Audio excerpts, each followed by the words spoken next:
First star I see tonight. Dr. Thomas Stryer looked around the control room at his team of scientists and engineers. He was excited and frightened, but he tried to seem calm. In a few minutes, they might start to discover something amazing how the universe began. He looked out of the window at the beautiful blue summer sky and tried to breathe slowly. Eddie, he said. He pressed the first button, and the complicated computers and machines came to life. Set, he said. He pressed the second button and switched on the large particle accelerator that lay under the towns and fields of Switzerland. Go, he said, and at exactly 12 o'clock, he pressed the final button.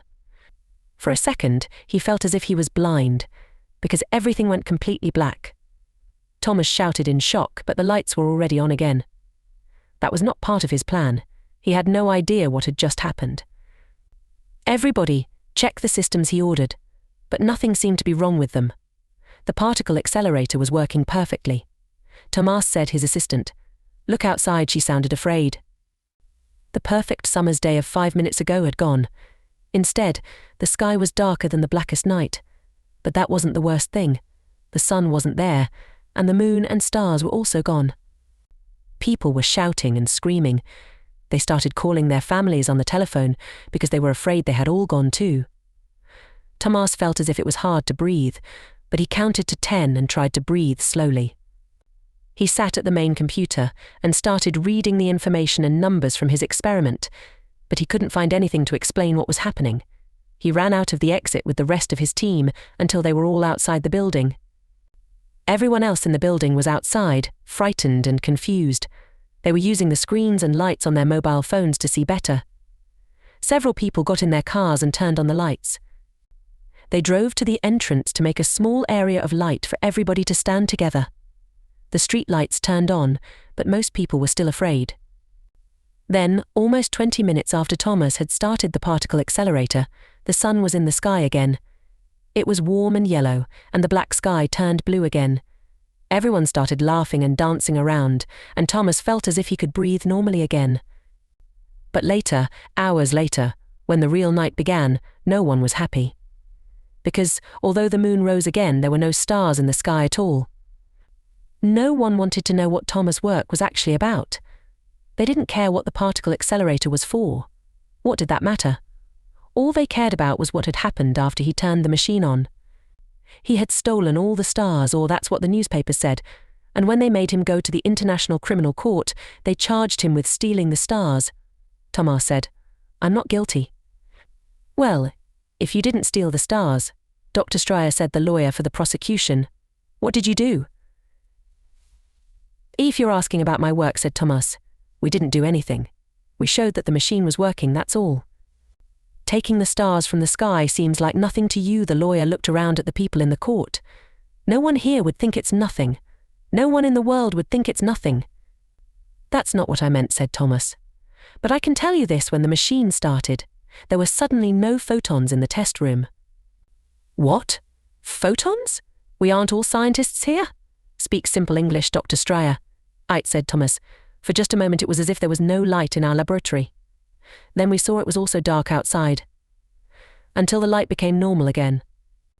Normal, Dr. Stryer? It wasn't normal when. The lawyer checked his notes. The sun went out for exactly 16 minutes and 40 seconds. Perhaps we can say the rest of the day was normal. But the night hasn't been normal ever since, has it? Thomas looked sad. I know, but you must believe me. I didn't do anything that could have taken the stars from the sky. So are you saying you didn't steal the stars from us, said the lawyer. So, I didn't steal them, Thomas said. To you just made it so that we can't see them anymore. For a long pause, Thomas spoke. Yes, he said. How is that any different? The lawyer asked. Thomas didn't have an answer. Not one anyone would understand anyway, and if they understood it, they wouldn't believe him. He had an idea, but it would take years to prove it.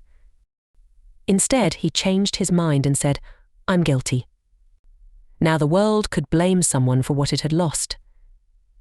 But there was no point sending Thomas to prison for years. It wouldn't change anything. Instead, they designed a punishment especially for him. They sent Thomas to work at the extremely large telescope in Paranal in Chile. Nobody used the telescope now. No tourists came to these high mountains to see the edges of our galaxy. No scientists asked for money to study the empty sky. All that passed through the night sky was the lonely moon and a few planets. Looking up made people feel bad. Thomas thought it was fair that they punished him. And the job was almost the same as prison because he was completely alone. After a few years, the world forgot about him. Or, at least, everyone decided to leave him alone. Every evening he watched the sun go down. The red ball was gone exactly 8 minutes and 20 seconds after it actually went behind the Earth. Thomas was almost happy to know that the laws of physics remained the same. Light still travelled at the same speed as it had always travelled. He hoped it meant he hadn't changed the universe that much. We know there is a speed light travels at, he thought, so perhaps the dark travels at the same speed. Of course, there was no way to prove his idea. Not yet. And, alone in the mountains, Thomas had nobody to share his idea with anyway. High in the mountains of Chile, Thomas continued to watch the night sky. With the enormous telescope, he looked at the same place in the empty sky every night, even though there was nothing to see. And each day as the sun went down, he thought of the song his parents sang to him as a child. Star light, star bright, first star I see tonight. I wish I may, I wish I might, have the wish I wish tonight. For 1,596 black nights, nearly 4.5 years, there was no change to the night sky. But that was okay. It didn't mean his idea was wrong. Thomas thought about the darkness he had created. He imagined it like a wave that had passed the sun. Now, maybe, it was continuing out towards the edge of our galaxy and further, to the stars.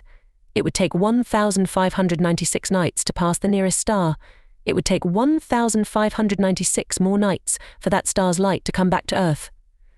If the wave was real, of course. If his ideas were correct. If he was wrong, the stars were really gone forever.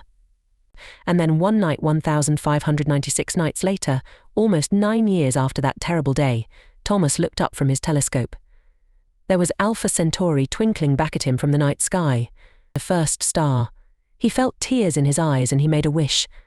And he imagined millions of other people were making their wishes too.